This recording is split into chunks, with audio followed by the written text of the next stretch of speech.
बोलिए श्री कृष्ण भगवान की जय, श्री राधा रानी की जय, श्री एकादशी मैया की जय। चैत्र मास के शुक्ल पक्ष की एकादशी का नाम कामदा एकादशी है। इसकी पावन कथा में हम प्रवेश कर रहे हैं।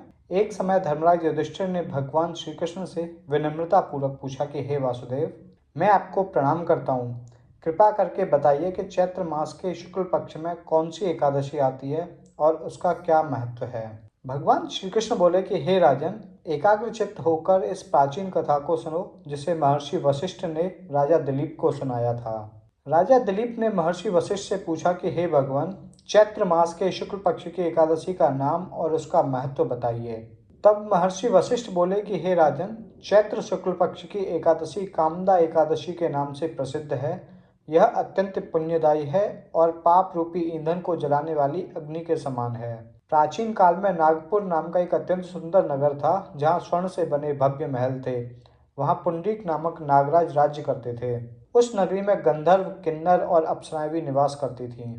वहीं एक सुंदर अप्सरा थी जिसका नाम ललिता था। उसके साथ ललित नामक गंधर्व भी था। वे दोनों पति पत्नी के रूप में रहते थे।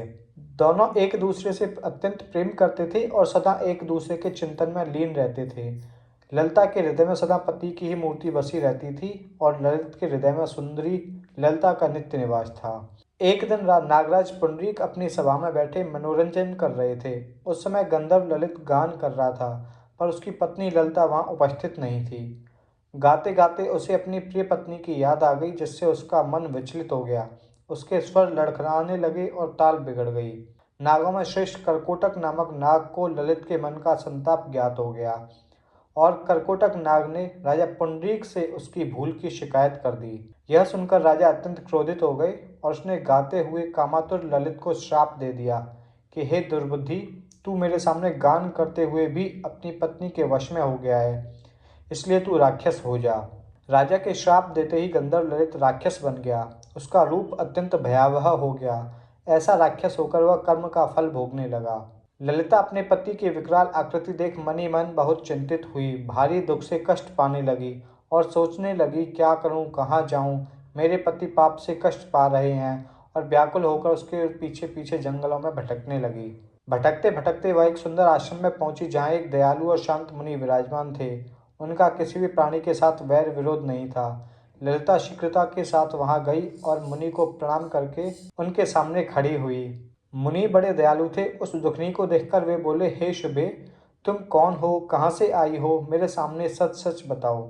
ललिता ने कहा कि हे महामुने, वीरधन्वा नाम वाले गंधर्व हैं। मैं उन्हीं महात्मा की पुत्री हूँ।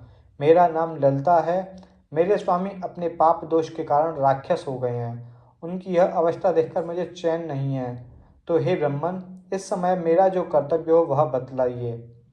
हे विप्रवर, जिस पुण्य के द्वारा मेरे पति राक्षस भाव से छुटकारा पा जाएं, उसका उपदेश कीजिए। तब मुनि बोले कि हे शुभे, इस समय चैत्र शुक्ल पक्ष की कामदा एकादशी है।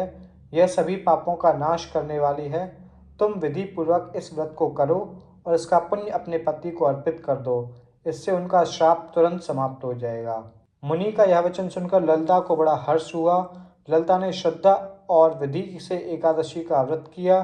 द्वादशी के दिन उसने भगवान विष्णु के समक्ष प्रार्थना की, इस व्रत के पुण्य से मेरे पति का राक्षस भाव समाप्त हो जाए। जैसे ही उसने यह प्रार्थना की, उसी क्षण उसके पति का राक्षस रूप समाप्त हो गया और वह पुनः सुंदर गंधर्व बन गया। दोनों पति पत्नी पहले से भी अधिक दिव्य रूप धारण कर स्वर्गलोक को प्राप्त हुए। महर्षि वशिष्ठ कहते हैं कि हे राजन, इस प्रकार कामदा एकादशी का व्रत अत्यंत फलदायी है। यह ब्रह्म हत्या जैसे महापापों और पिशाचोनी जैसे दोषों का भी नाश करने वाला है। इसके श्रवण और पाठ से वाजपेय यज्ञ के समान फल प्राप्त होता है। इसलिए इस एकादशी का व्रत श्रद्धा और नियम से अवश्य करना चाहिए। बोलिए श्री विष्णु भगवान की जय। सभी एकादशी की पावन कथाएं सुनने के लिए हमारे चैनल मेरे दाऊ जी को सब्सक्राइब करें, वीडियो को शेयर करें और कमेंट में राधे राधे अवश्य लिखें।